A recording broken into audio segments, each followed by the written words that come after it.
کہتے ہیں کہ ایک بار شیخ جنید بغدادی سفر کے ارادے سے بغداد روانہ ہوئے۔ حضرت شیخ کے کچھ مرید ساتھ تھے۔ شیخ نے مریدوں سے پوچھا، تم لوگوں کو بہلول کا حال معلوم ہے؟ لوگوں نے کہا، حضرت وہ تو ایک دیوانہ ہے، آپ اس سے مل کر کیا کریں گے؟ شیخ نے جواب دیا، ذرا بہلول کو تلاش کرو، مجھے اس سے کام ہے۔ مریدوں نے شیخ کے حکم کی تعمیل اپنے لیے سعادت سمجھی۔ تھوڑی جستجو کے بعد ایک صحرا میں بہلول کو ڈھونڈ نکالا اور شیخ کو اپنے ساتھ لے کر وہاں پہنچے۔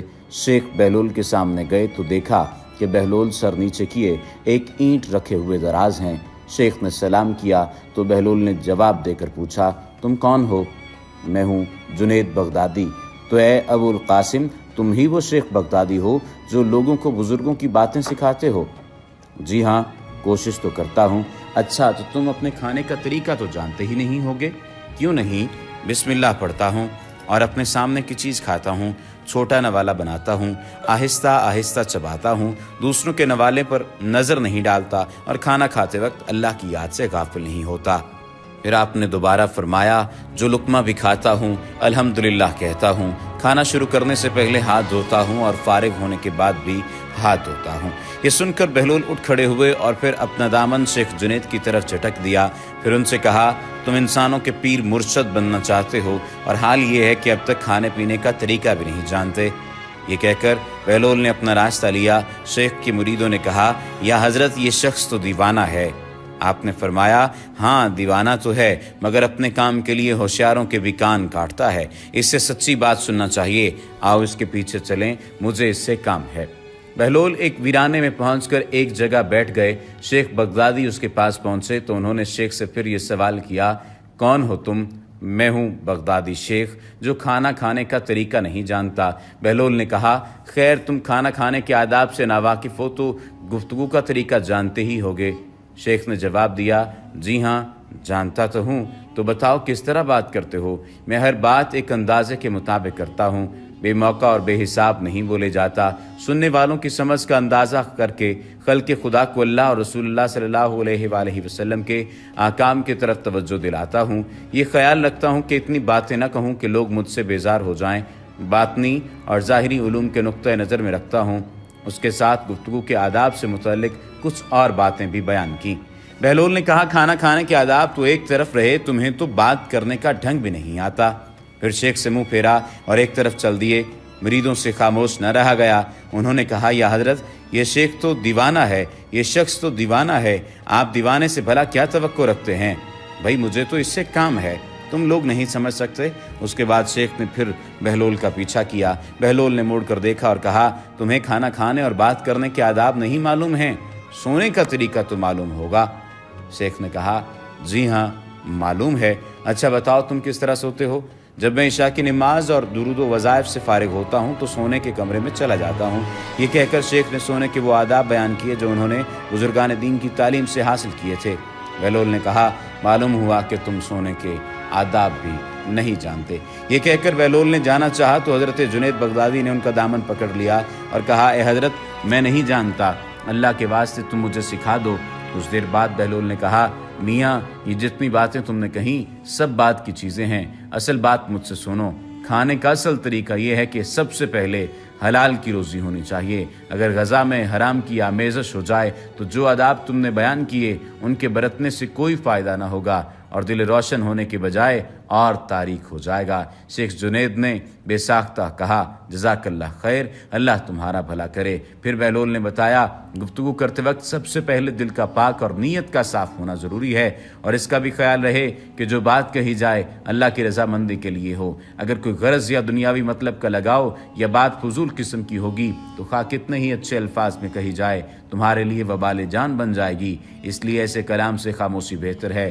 پھر سونے کے متعلق بتایا، اسی طرح سونے سے متعلق جو کچھ تم نے کہا وہ بھی اصل مقصود نہیں ہے۔ اصل بات یہ ہے کہ جب تم سونے لگو تو تمہارا دل بغض، کینہ اور حسد سے خالی ہو، تمہارے دل میں دنیا اور مال دنیا کی محبت نہ ہو، اور نیند آنے تک اللہ کے ذکر میں مشغول رہو۔ بہلول کی بات ختم ہوتے ہی حضرت جنید بغدادی نے ان کے ہاتھوں کو بوسہ دیا اور ان کے لیے دعا کی۔ شیخ جنید کے مرید یہ منظر دیکھ کر حیران رہ گئے۔ اس کے علاوہ بھی بہت سارے واقعات ہیں جو شیخ جنید بغدادی رحمۃ اللہ تعالی علیہ کے